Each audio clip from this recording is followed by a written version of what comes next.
Cek, assalamualaikum sahabatku semua, semangat pagi. Semoga kita semua ada dalam kesehatan. Semoga kita semua ada dalam keberkahan selalu. Sahabat, ini kali keduanya saya bikin vlog, mudah-mudahan jadi juga. Ini kita baru pulang dari pasien luka yang memang, saya harus narik nafas dalam panjang ini. Jadi lukanya sangat-sangat nggak bagus ya, jelek. Jadi lukanya pos amputasi 2 jari. Setelah amputasi 2 jari, jari kedua dan jari ketiga dihabisin sampai tulang ke dalamnya. Hanya saja permasalahannya infeksinya udah tanggung berproses seperti itu. Jadi ini yang sekarang berarti udah kurang lebih 5 hari setelah operasi. Jadi infeksinya itu masih cenderung naik gitu, masih ke atas. Yang saya bisa deteksi, infeksinya ini udah hampir setengah betis ke atas. Jadi memang waktu itu dokternya udah merencanakan untuk melakukan amputasi. Hanya saja permasalahannya, untuk amputasi sendiri, jadi biusnya itu wajib bius umum. Jadi dibikin knockdown, dibikin tidur, pasiennya nggak inget apa-apa, baru bisa tindakan. Hanya saja untuk proses bius umum sendiri, itu kondisi tubuh itu harus benar-benar fit. Apalagi ini usia udah lumayan ya, udah hampir 70 tahunan. Terus lagi kondisinya yang lemah, tensinya cenderung rendah. Terus gulanya barusan kita cek juga, gulanya 441. Jadi ini banyak banget hal yang memang jadi kontraindikasi ya untuk pelaksanaan tindakan operasinya. Jadi nanti kita akan kontrolkan lagi. Kita akan anjurkan keluarganya untuk kontrol lagi. Memang dijadwalinya seminggu, kontrol seminggu. Nah setelah itu barulah nanti dilihat. Hanya saya sih memang kemungkinannya berat, asli berat. Walaupun amputasi, prognosisnya kurang bagus. Yang pertama anemis itu HB-nya kurang, kelihatan pucat banget. Terus juga albuminnya udah pasti rendah banget. Terus pasti elektrolitnya rendah banget. Jadi ini udah masalahnya, kalau bahasa gampangnya itu komplikasi ya. Jadi udah kompleks masalahnya, udah jelimet gitu. Kita doakan semoga pasien ini sehat, bugar lagi, bisa kembali lagi beraktivitas. Sahabat, ini kita lanjut ke pasien yang kedua. Oke, kita ke kanan. Kita lanjut ke pasien yang kedua. Ini memang lokasinya kalau dibilang jauh, sangat jauh ya. Ukuran 13 kilo dari rumah saya. Lumayan sih, 13 kilo. Kalau di Jakarta mungkin bisa 30 menit lebih ya. Macet, lampu merah ya. Kalau di sini perjalanan kurang lebih 15 menit lah, itu juga kalau jalannya nyantai. Ini sebenarnya pasien sudah 2 kali tindakan operasi. Jadi tindakan operasi yang pertama dengan kasus kanker mamai, CA mamai namanya. Jadi setelah tindakan yang pertama diobservasi kan, anjuran dokternya memang waktu itu harus kemoterapi.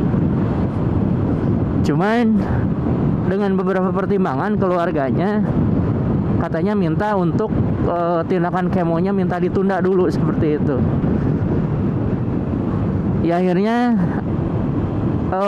perjalanan proses penyakitnya agak kurang bagus sih. Infeksinya nambah, jadi timbul bengkak ulang, cuman di area atas yang kemarin dioperasinya. Kemarin kebetulan kami pas berdinasi puskesmas, keluarganya minta rujukan untuk ke rumah sakit rujukan, dan akhirnya dilakukan tindakan. Hanya saja setelah dilakukan tindakan, Ini lukanya jadi luka terbuka gitu, open wound, jadi terbuka lukanya, nggak ditutup, nggak dijahit. Dijahit sih dijahit, cuman dijahit pinggirnya aja, jadi lukanya tetap kebuka nganga gitu. Nah, kita akan ngambil ke arah kanan. Ini di depan saya Puskesmas Banjar 3. Ini puskesmasnya istri berdinas di sini. Sebelah kiri ini. Jadi kita lanjutkan lagi. Jadi proses perawatan lukanya memang perawatan luka terbuka. Nanti kita tampilin di layar ya, di video. Yang pertama kita waspadai untuk kasus-kasus cancer, ini kita ke kiri, yaitu perdarahan, sahabat. Asli, kita harus benar-benar berhati-hati dengan perdarahan. Kenapa? Jaringannya itu cenderung fragil. Fragil itu gampang pecah. Itu, aduh, benar-benar lah, harus benar-benar ekstra hati-hati. Hati-hati untuk terjadi perdarahan. Kalau untuk infeksi kan udah jelas ya. Kalau infeksi mah udah jelas, itu mah luka apapun resiko tinggi infeksi, itu terjadi resiko tinggi infeksi. Cuman kalau yang untuk kasus saya ini resiko perdarahannya tinggi juga. Ini saya agak pelankan. Di sebelah kiri kita stasiun kereta api Banjar. Nih stasiun kereta api Banjar. Dan yang lurus, ini lurus ke depan itu ada nanti nembusnya ke Pangandaran. Oke, kita ambil yang kiri. Kita mau ke arah Langkap. Sahabat, kita lanjutkan. Jadi pertanyaan mendasarnya, apakah untuk kanker itu lukanya bisa sembuh? Jawabannya iya, bisa. Cuman apakah benih-benihnya nanti numbuh lagi? Nah, itu saya tidak bisa jawab secara pasti gitu. Kalaulah tidak dilakukan penanganan lanjutan dalam artian kemoterapi, biasanya sih sel-sel kankernya itu biasanya disebutnya itu udah ada metastase gitu, udah mulai menyebar ke area-area yang lain, sehingga harus dilakukan penanganan lebih lanjut. Yang mudah-mudahan ibu ini juga setelah dilakukan nanti kemo aman gitu, si sel kankernya pada mati. Prinsip perawatan lukanya sama aja sebenarnya ya. Jadi yang pertama itu adalah mencuci luka dulu, mencuci luka. Yang kedua terus membuang jaringan nekrotik. Yang ketiga menutup balutan, menutup dengan balutan yang pas ya.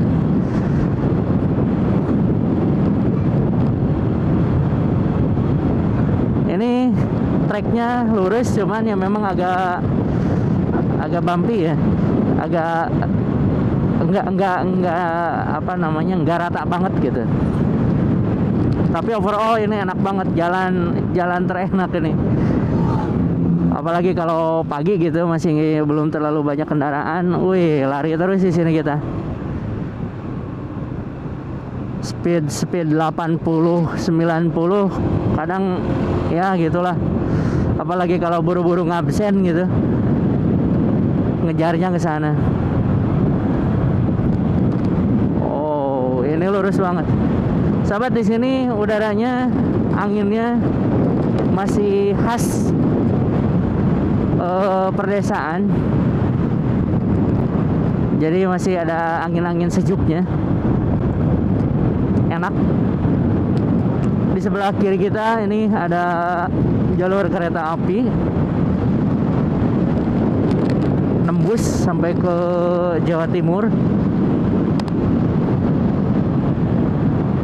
Nah, ini di depan ada perempatan. Yang ke kirinya nanti tembusnya arah ke pasar. Kalau yang ke kanannya nanti nembusnya ke Lapas Kota Banjar. Oke, kita masuk lagi jalur besar. Sahabat, nanti untuk permasalahan luka, sahabat boleh diskusi lah. Kita diskusi, open diskusi, benar-benar diskusi. Untuk masalah luka nanti insya Allah kita akan akan diskusikan, kita akan bahas. Kalaulah ada keluarga, saudara yang mengalami luka seperti ini, nanti kita bisa sharing gitu. Kita bisa diskusi penanganannya seperti apa, prognosisnya seperti apa. Mudah-mudahan ilmunya nantinya sampai dan bisa bermanfaat seperti itu. Jadi pada dasarnya luka-luka yang jelek itu diawali dengan diabetes dulu ya. Jadi awalnya itu ada penyakit penyerta dulu gitu. Walaupun ada beberapa kasus juga yang tanpa diabetes tapi memang lukanya besar gitu. Ada juga sih, banyak. Yang kayak gitu juga banyak. Jadi pada dasarnya diabetes itu ada 3 jenis. Yang paling banyak sih sebenarnya 2 jenis ya. Ada 3 jenis. Jadi yang pertama itu adalah diabetes tipe 1. Jadi diabetes tipe 1 itu adalah diabetes yang sudah independen, yang udah ketergantungan sama insulin gitu. Jadi kalau nggak dikasih insulin ya udah berat. Tubuhnya udah nggak bisa memproduksi insulin, jadi udah berat ya. Nanti gulanya terus tinggi terus ya, bahaya. Biasanya cirinya itu pas masih muda aja udah terkena diabetes biasanya. Umur 10 tahun, 15 tahun, 20 tahun, tapi udah kena diabetes gitu. Nah, biasanya untuk yang ini disebutnya itu diabetes tipe ke-1. Terus lagi ada diabetes tipe kedua. Jadi NIDDM, non-independent diabetes mellitus. Jadi kalau yang ini mah insulinnya mungkin masih ada, tapi jumlahnya kurang, kemungkinannya ya. Atau lagi insulinnya ada, tapi ternyata resisten, nggak bisa masuk ke aliran ke pembuluh ke darah itu nggak bisa, ke sel itu nggak bisa masuk. Biasanya ini yang paling banyak terjadi di Indonesia dan di dunia, yaitu diabetes tipe yang kedua ini. Jadi kalau gampangnya tipe yang kedua ini tuh diabetes yang terjadi pada usia udah mulai 40-an ke atas. Kenapa terjadi seperti itu? Balik lagi, pola hidup. Jadi pola hidupnya yang bermasalah, sahabat. Kenapa angka diabetes di Jakarta bisa booming seperti itu sehingga menjadi trending? Itu penyebabnya. Jadi prinsipnya pengeluaran itu lebih sedikit daripada pemasukan. Jadi pemasukan itu apa? Makannya banyak, makannya enak, makannya tinggi karbo, tinggi lemak. Tapi ternyata energi yang dikeluarkannya cuma sedikit. Efeknya apa? Numpuk. Jadi kembali lagi, pengeluaran lebih sedikit daripada pemasukan. Ya kalau misalkan pemasukannya agak banyak terus aktivitasnya banyak juga, contoh pun tadinya kayak kuli bangunan gitu, kayak yang suka petani di sawah, itu emang perlu masukan yang lebih gitu kalau itu mah. Kenapa? Pemakaiannya juga lebih seimbang tetap hitungannya. Ini yang paling banyak terjadi. Dan yang paling unik di daerah kami di sini, yang paling unik terjangkit diabetes mellitus itu adalah ibu-ibu rumah tangga. Di wilayah sasaran saya yang teridentifikasi ibu-ibu rumah tangga itu hampir di atas 70%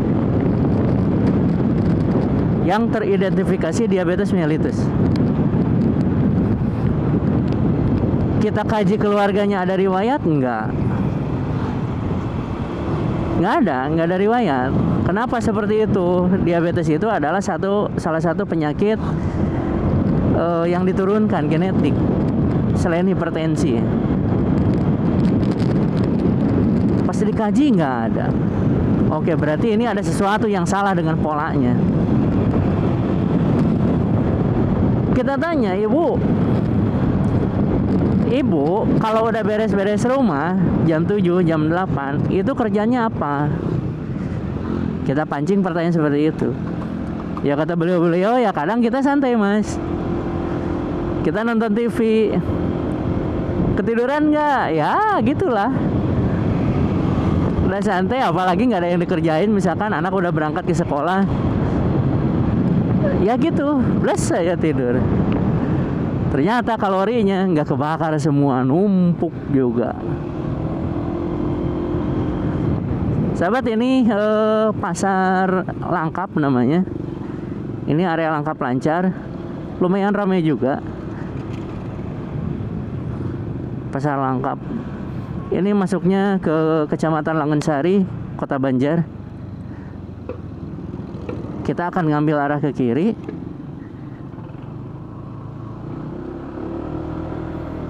Karyawan-karyawan puskesmas kami kebanyakan tinggalnya dekat-dekat sini. Saya aja yang jauh. Saya lumayan 12 kilo, 11-12 kiloan lah ke tempat kerjanya.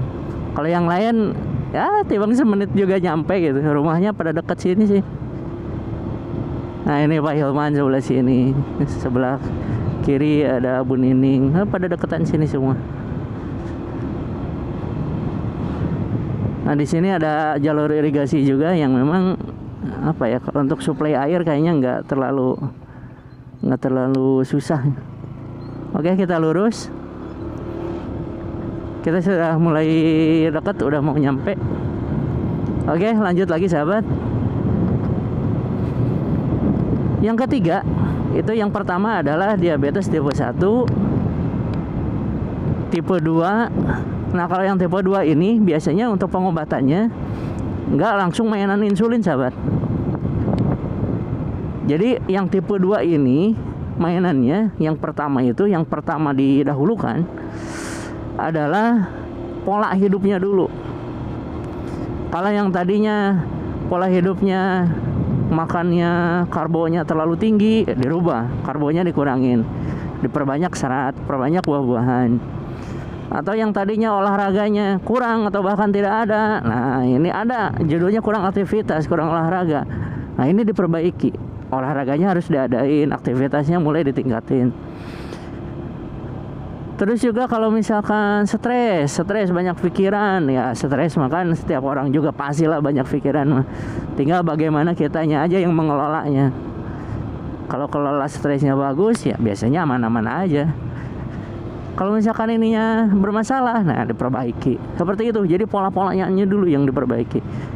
Tidurnya misalkan nggak teratur, kurang bagus, atau malah berlebih, nah diperbaiki. Kebutuhan tidur kita itu 6-8 jam dalam sehari. Sahabat, ini kita mau nyampe. Kita ngambil arah ke kiri. Inilah perjuangan perawatan luka kita. Nah, oke. Kita sudah sampai, ini rumahnya.